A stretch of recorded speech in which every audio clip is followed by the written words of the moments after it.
Hi hello friends, இன்றைக்கி நம்ம chicken பொரிச்ச எண்ணெயை எப்படி க்ளீன் பண்ணுறதுன்னு பார்க்கலாம். சிக்கன் பொரிச்சதுக்கப்புறம் நீங்கள் அடுப்பை ஆஃப் பண்ணாதீங்க. எண்ணெய் சூடோடவே இருக்கணும். ஒரு பவுலில் 3 டேபிள் ஸ்பூன் கார்ன்ஃப்ளவர் மாவு போட்டு தண்ணி ஊற்றி நல்லா கரைச்சிருங்க. கட்டியாக இருக்கக்கூடாது. நல்லா கரைச்சிட்டு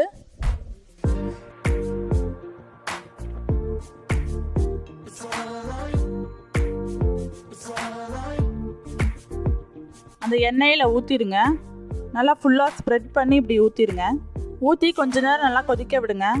ஒரு அப்பளம் மாதிரி ஃபார்ம் ஆகும். அதில் பார்த்தீங்கன்னா இந்த கருப்பு துகள்கள்லாம் மேலே ஒட்டிடும். ஸோ மேலே ஃபார்ம் ஆகிருக்க அந்த அப்பளம் மட்டும் மேலே எடுத்துட்டிங்கன்னா எண்ணெய் க்ளீன் ஆகிடும்.